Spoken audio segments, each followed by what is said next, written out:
Kepulauan Tagulandang. Inilah sejarah singkat dari Kepulauan Tagulandang. Kepulauan Tagulandang berada di Kabupaten Sitaro, Sulawesi Utara. Pulau Tagulandang dulunya adalah Kerajaan Tagulandang yang berdiri selama 512 tahun, dipimpin oleh 19 orang raja dan 3 orang pejabat raja. Luas Kerajaan Tagulandang sebelum bergabung dengan Negara Kesatuan Republik Indonesia meliputi pulau-pulau Tagulandang, Pasige, Ruang, Biaro. Kemudian pulau-pulau kecil seperti Salangka, Seha, Sahakadio, Batu Tombonang, Kauhagi dan Tandukuang.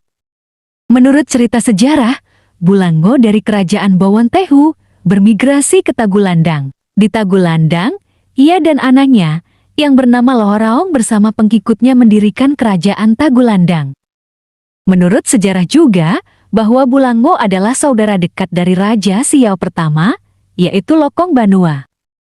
Menurut catatan Ediwal, pada tahun 1825, kerajaan ini terdiri dari 3 bagian wilayah besar, yaitu Tagulandang bagian barat sebagai tempat kedudukan raja, lalu Hasi di timur, dan Minanga di bagian utara. Pusat pemerintahan kerajaan Tagulandang berada di Kampung Malio Mara atau Balahumara dan Kampung Bekula atau Bakulaihi. Dulu, kerajaan Tagulandang disebut dengan nama Mandolokang. Namun, penulis barat menamakannya Pangasar, Pangasar atau Panggasan, atau juga Pangwisara. Kerajaan Tagulandang berdiri pada tahun 1570 dan Ratu Lohorong adalah pemimpin pertamanya. Dan kerajaan ini berakhir pada tahun 1942 di masa Raja Willem Philips Jacob Simbat. Dalam versi cerita rakyat Tagulandang, konon, sekitar 400 tahun yang lalu, terjadi sebuah peristiwa yang tidak terduga, di mana terjadi badai puting beliung yang melanda wilayah Tagulandang dan mengakibatkan kerugian yang cukup besar, terutama di bagian selatan dan tenggara kepulauan ini. Badai ini terjadi ketika angin musim selatan bertiup. Setelah badai reda, seorang kakek dari desa Tulusan yang bernama Makahiking bergegas untuk pergi ke kebunnya. Setelah ia sampai, ia langsung bekerja membereskan kebunnya yang berantakan akibat angin badai itu.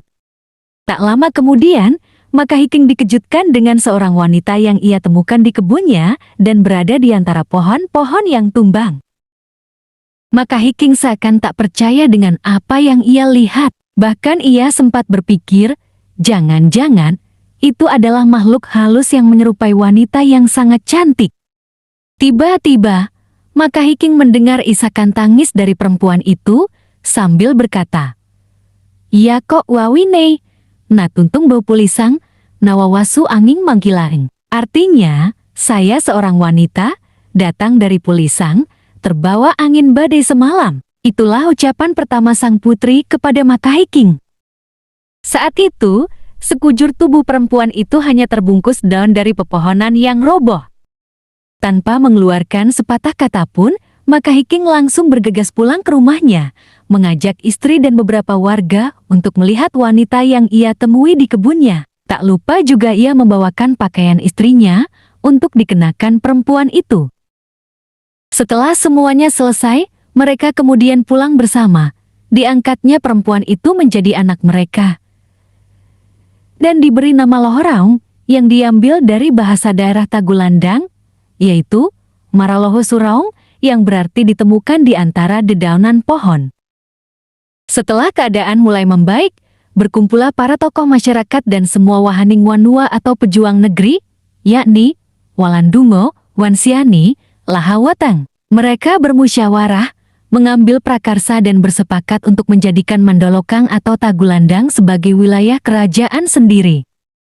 Akhirnya, gagasan itu disetujui, dan pada kesepakatan itu juga, Putri Lohorong diangkat sebagai raja perempuan atau ratu kerajaan Mandolokang Tagulandang sejak tahun 1570 dan memerintah selama 39 tahun.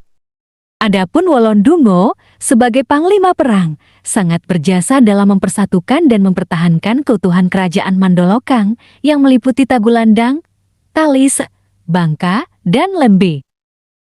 Akhir cerita Ratu Lohorong, Ia meninggal dan dimakamkan di Desa Tulusang yang pada waktu itu berstatus sebagai ibu kota kerajaan.